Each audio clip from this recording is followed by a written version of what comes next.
In the course of my current training period, I have finally reached the point where people have asked me what I'm doing to achieve my physique.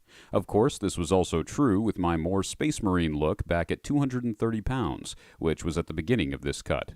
So far, I have dropped 20 pounds or 9 kg of fat within a period of 8 weeks, while retaining a fair amount of muscle and actually gaining some from my first foray into chin-ups as an exercise which have given me my first beginner gains in over 7 years in the form of increased lat development. I currently sit at 210 pounds and would like to go down to 195 pounds before ending this self-imposed part of my training. Today, I'll be taking you through my entire routine while demonstrating these exercises and stretches on the right of your screen. You'll also receive tips in the form of written help on the left-hand side.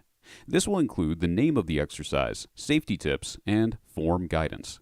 For most exercises, I made sure to record separate sets from separate angles, so you always have more than one view of the exercise. Along the way, I'll also be talking about the philosophy of why I do what I do. Finally, we will end with what I do to maintain this routine through mentality, which itself can be divided into conscious and subconscious training. I am certified personal trainer, nutritionist, strength conditioning coach, and online coach, earnestly. This is Grimdark Fitness. Preparation for a cruel world. Let's begin. If you'd like to see future videos a week early, along with other unique content, go to the subscribe star link in the description box, select any tier to contribute, and sign up as a member of the Grimdark Army. My thanks to the current men and women in service, whose names are seen here. Grimdark. Half off! Nothing I do is exciting. I pride myself on training safe, and the fact that in 7 years the only injury I have received was an overuse one. Our first exercise can be done with nothing more than a series of wide rubber bands relative to your finger strength level. Keep in mind, this strength level includes your pinky.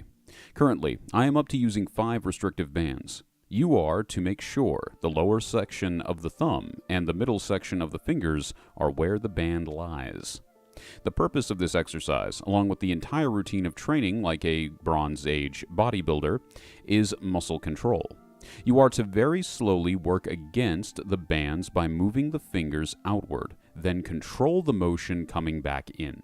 Repeat this for 2 sets of 10 or 1 set of 20 on both hands. The reason for our set and rep count being so low in these beginning exercises is that they are therapeutic exercises designed for an increase in strength and to prevent injuries that may occur from day-to-day work activity, as well as exercise-specific injuries. So these aren't strength exercises or hypertrophy exercises.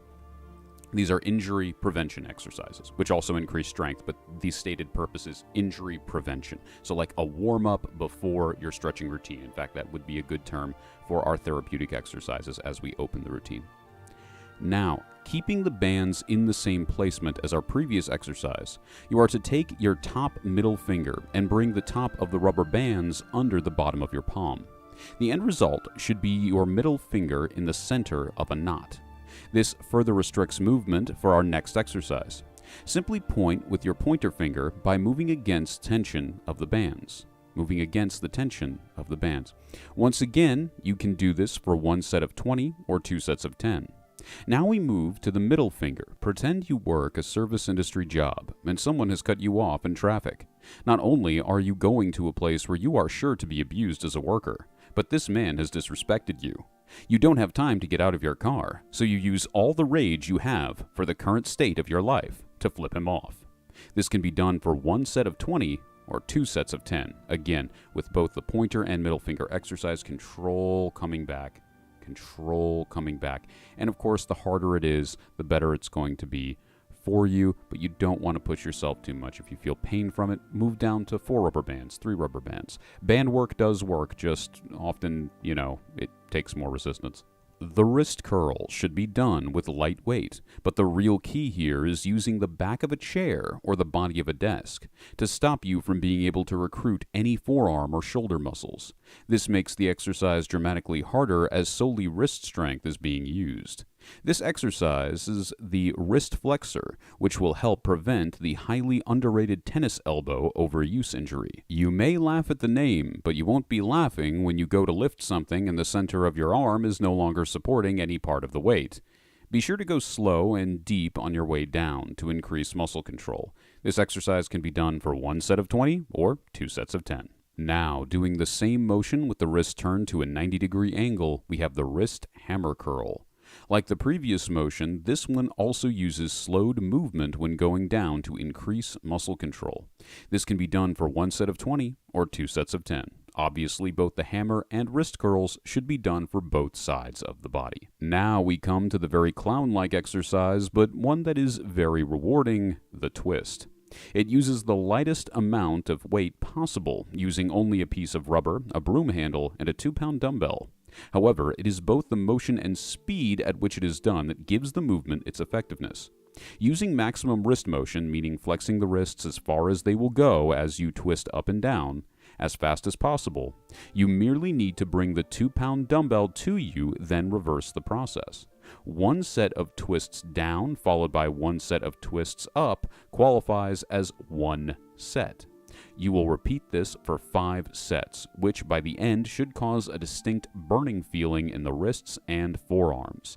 And people have asked me, what am I doing for my forearm training? People asked that in the jury duty photo I posted.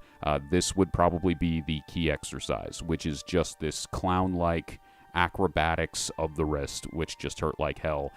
In conjunction, obviously, with the isolated wrist hammer curl, isolated wrist curl, and the 2 rubber band exercises I do for my fingers.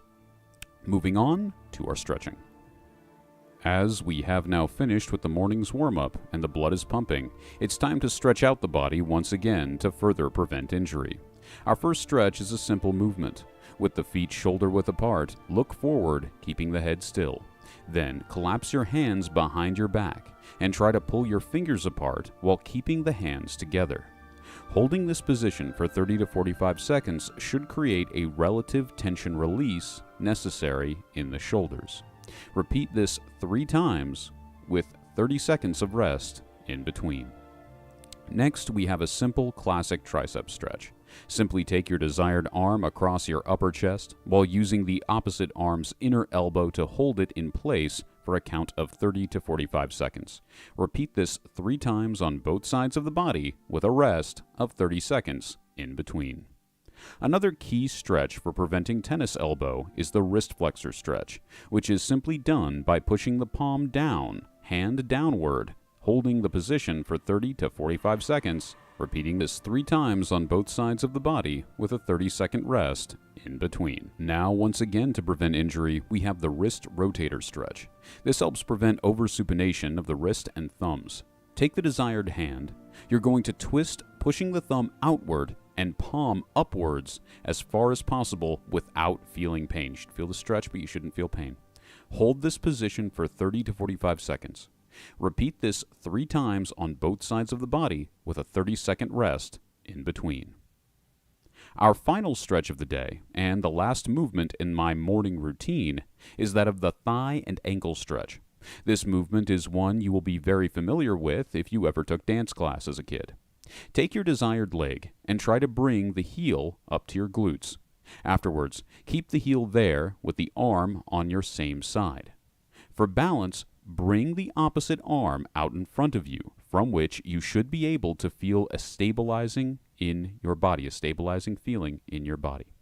Focus on the middle of your standing foot if balance is still a problem. If balance remains a problem even after that, then what you need to do is you need to find a wall or desk to balance yourself against. Remember, the point of this stretch is for the ankle and for the thigh. It is not necessarily for the balance, though that is still an added benefit if you want to train for that. Hold this position for 30 to 45 seconds. Repeat this 3 times with the rest of 30 seconds in between. After this, you are now ready for your first break of the day, at which point you can grab breakfast and head to work. Now, moving on to your lunch break from work or our high noon block of exercises, this one should be the easiest, as it will also consist of the hardest exercise you have to do that day, but that's it. This keeps things realistic for a time slot. For me, this would be the previously mentioned chin-ups. For form, I use as wide a grip as possible, both for my hand placement and grip. This makes the exercise considerably harder, equaling 2 repetitions of chin-ups on a normal bar. With my feet shoulder-width apart, I allow my hands to guide themselves up the bar in a ritual-like motion, ending in the same synchronized underhand grip. As I have wide shoulders, my skeleton does not facilitate the overhand grip as easily, but if you have a narrower upper body in terms of skeletal mass, the overhand grip may be easier. Rest assured that there are no differences here in results. That comes from the wideness of the grip. A more narrow grip will work the inner upper back more, but a wider hand placement will recruit more of the lats, allowing for hypertrophy. After this, the motion is simple. You must literally pull up. Keep the chin raised and the feet as center as possible. For me, I'm using a very lower body form, as I am much taller than the bar I'm using would allow me the space to do a proper V form. However, if you have the lower body room, you should seek to keep the lower body straight when going up or down. This can be done for 3 sets of 15 for hypertrophy or 2 sets of 15 for strength training. As this is a new movement for me that I started at over 230 pounds at the beginning of this cut, I have only recently gotten to doing 3 sets of 10. Do not be intimidated by this exercise, but instead embrace the inner monkey. Humans aren't T-Rexes. We have just as much potential strength in our arms as the lion killer subgroup of chimpanzees from the Congo. The reason a great ape could beat you to death very easily is that it has spent its entire life using its upper body just as much as its lower one. We must do the same. That's why after I feel I've mastered the chin-up, the next movement I am going to train in is the handstand push-up, also called the upside-down squat or the planche push-up. You may now continue with your workday after you finished, whatever this is. And it doesn't have to be chin-ups, by the way. Whatever it is the most intimidating, you know it's the heaviest from a logical perspective, you know it's the most intense exercise you have to do that day. Because my most intimidating exercise, I think, are my squats, but I know I can do those. But the way I do them is somewhat torturous, and we'll get to that later in the video. The bench press begins the final and largest block of your daily exercises, which you will spend the rest of your free time until bed doing. There are no shortcuts. This is either a lifestyle or it's not. Do or do not. There is no try. You'll still have free time every other day to yourself because this is of course a full body routine. So as a full body routine, so of course you are not going to be doing this every single day. It will be every other day. So that's why you can afford to commit those days because of course day off, you still have time for your other hobbies. That's how I'm able to do YouTube videos. It's what I'm doing right now. I'm recording a video, and then tomorrow, I'm going to be doing all the stuff I'm showing you here. So if it wasn't already clear from the title of the video, I use some pretty old school methods. And you will notice that I don't train for max strength. I have no idea what my 1 rep max is, and I don't plan on finding out. The bench press in a Bronze Age sense is just one of many complementary exercises and is not the fetishized favorite it is among many modern gym bros. This lift focuses on what strength athletes could describe as high rep in the sense that every repetition is around 15 to 20. You'll find that this exercise succeeds in getting blood flow to the chest, thus developing the pectoral muscles easily. For this exercise, you'll need a flat bench and weight, whether a bar or dumbbells, that is on the high side of medium or the low side of heavy weight, relative to your strength level. You'll notice also that I don't use specific numbers here. I'm talking about you and how you can copy this routine if you so desire. It's not for everyone. It should feel a little above what is natural to lift.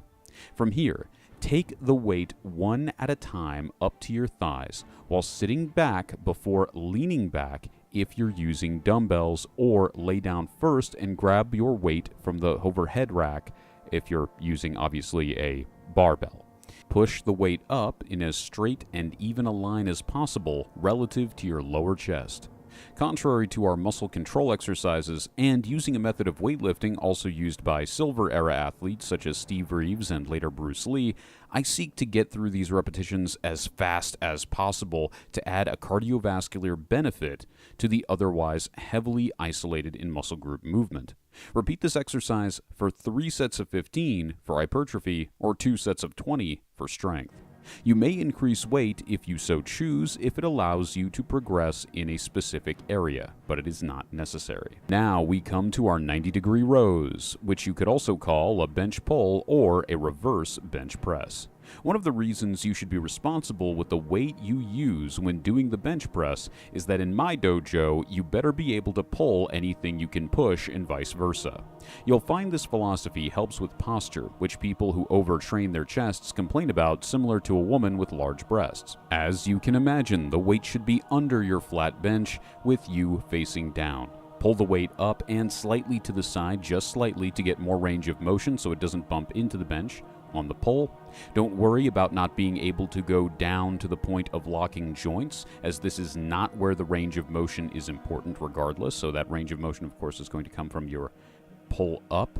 The reason we are doing rows in addition to doing chin-ups, despite them theoretically working the same muscle groups, is that while chin-ups with a wide grip form we use to expand the lat development in raw size, the rows will work to develop the inner upper back. Both are very important for generating power in the upper body. Like with the bench press, we seek to apply a cardiovascular element by going as fast as possible on the movement. You can do this for 2 sets of 20 for strength or 3 sets of 15 for hypertrophy. Once again, the weight used here is decided by the same weight as your bench press. Now, at this point in our routine, we've already worked the chest, shoulders, and upper back multiple times. However, we haven't instigated all these muscles together at once in an exercise that forces us to also utilize balancing methods in our upper body. Because this exercise is not being done to hit muscles and is more coordination or therapy as an exercise based, it can be done with light to medium weight, hence why I refer to it as a light upper press. You'll find the exercise itself, given the position necessary to use in terms of support muscles and increased gravitational pull throughout your set, is hard enough without heavy weight. If you do plan on using larger weight, I recommend a weight belt to protect your lower back. With your feet standing shoulder width apart, you are to take the weight from the middle or lower position resting around you, something. It doesn't matter if it's like a stone slab or the bench that I'm using that you can see, it doesn't matter where it is, to an over-the-shoulder position. Again, it's going to be safer if you start the weight at sort of waist height when you're picking it up. After this, you are free to lift up and down at preferably a slow pace in a straight line relative to your inner shoulder area.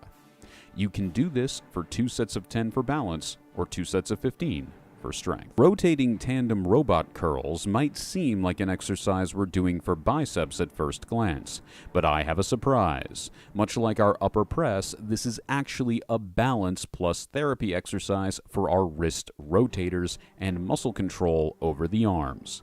By placing this exercise once again later in our routine, like with our upper press, we aren't doing them for hypertrophy. We've already worked the biceps twice today. First during our chin-ups, and second during our rows. Here, the focus should be specifically on form. Using the same light to medium weight you used with your upper press, like I'm doing on screen, is a very good call here. Taking the weight, even at your sides, you will rotate your wrist outward in the same motion we went over in the wrist rotator stretch earlier in the routine.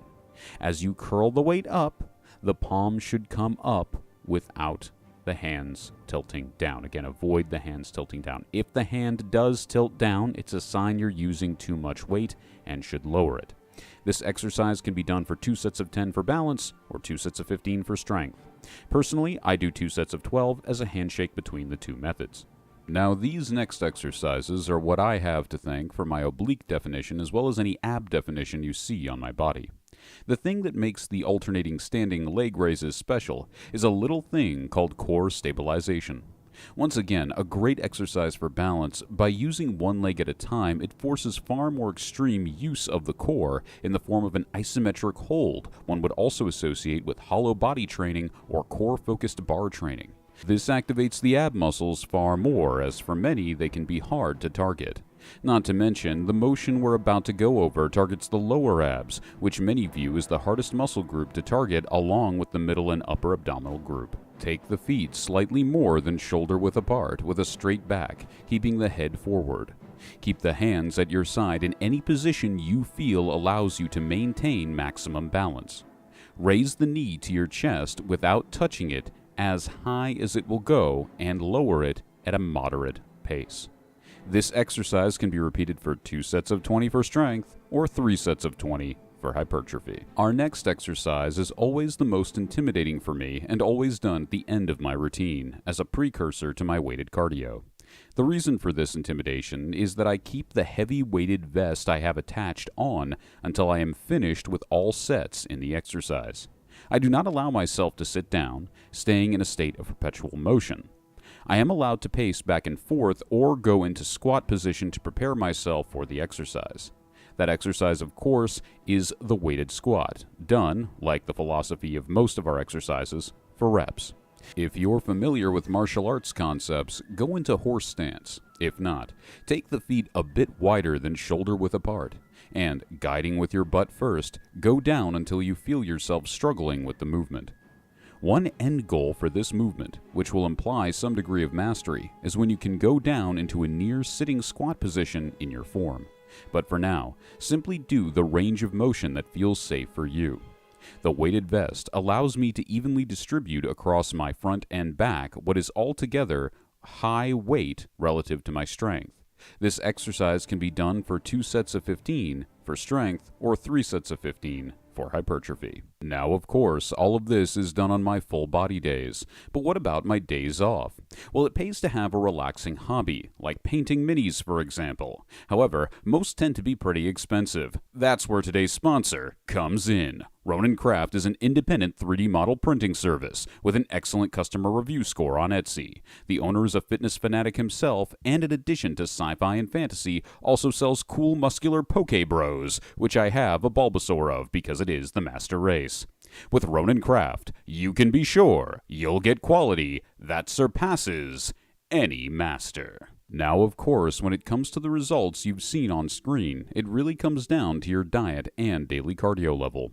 A big part of my training currently is at least 45 minutes of uphill weighted cardio a day. To be more clear, using the appropriate standards we also established in our exhaustion video, this is cardio, which is at least 3.5 miles per hour in speed, though I usually go a bit faster. The leg weights I use are light and designed as an exhaustion augmentation tool. Basically, they turn what was already a good exercise in terms of routine into one focused on the increase of work capacity, which in truth is the greatest goal of any routine. The idea of people saying they want more energy, that is work capacity. It's going longer and longer in your daily life and aerobic activity, which is, short, simple, but non-intense exercises, but being able to do that for longer and longer and longer. My incline depends on the day. While weighted cardio is to be done every day or at least 6 days a week for optimal results, on days when I am also doing the routine we just finished outlining, then I maintain a 1 to 3 level incline. But on days I can turn the incline up to maximum on any treadmill I'm using, or just go find an uphill area if you live in a more rural location. But I can do that on days when I am not doing the full body day. The key aspect of any routine is to first be consistent with it, which is the reason any person will receive results. Step 1 is, of course, developing a routine. Step 2 is viewing that routine as very important, if not the most important thing in your life, then something close to it. Step 3 is natural classical conditioning to respond to your life with training, but also what could be called ingraining. This is when the routine you continue to follow becomes your lifestyle, as it always should be. There is no easy way to physical health or the important changes it makes in all of us. It is hard work as an active meditation for its own sake, even if there is no aesthetic benefit. It will teach you lessons through action that no video or book may ever be able to. In the same way that we avoid an excess of processed sugar or carbohydrates not accompanied by the appropriate amount of fiber for a slow release, we must also avoid those things that distract or lull us into a false sense of ease or decadence.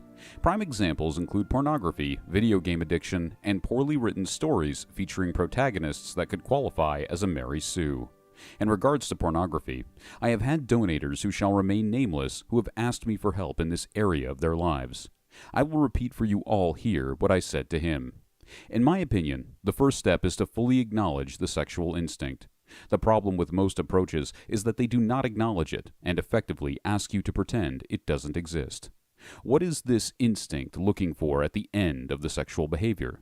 Thankfully, we know what healthy sexual fulfillment will result in: family, a romantic bond that lasts for a lifetime, and a feeling of emotional safety. The sexual instinct desires to fight a war for these things, but just like an undisciplined soldier can't compare to a disciplined one, an immature sexual instinct can't hope to be successful. The answer to immature, raw emotions is adult emotions that result from thinking about all their complexities. Think of the feeling of emptiness, the ruining of friendships that you have with members of the opposite sex, and the lack of confidence in both feeling satisfied or satisfying a loving partner when you find one, due to hypersexual programming born from sex addiction. Everyone struggles with this in the modern age, but there is a way forward, and you can always get better. It may take blocking many women's phone numbers and deleting a lot of apps, but you can recover. Be strong. In regards to video game addiction, while it can be fun to spend half an hour to an hour playing a game to unwind mentally, if this gets out of hand, you should probably take a break from it until you're sure you can regulate your time in a better manner. Finally, as for stories, the purpose of all art is to provide free therapy to the masses and to inspire action. If it does not do one or both of these things, it is simply not art to me. Fiction is no exception. When you connect to the harsh struggle of a character, you respect your own struggles in life even more, for what they are on a practical level. A well-written story is the formula for a well-lived life. To finish, I'd like to thank the wonderful members of my community who requested this content in many comments throughout my fitness posts on the community tab, my wonderful sponsor and fellow fitness nerd, Ronan Craft, and all of you who have watched this. I was just paid money to talk to my future self about how to stay fit and keep the best routine I've had in my life. I love my life, and I love all of you. I mean that sincerely. Have a lovely night.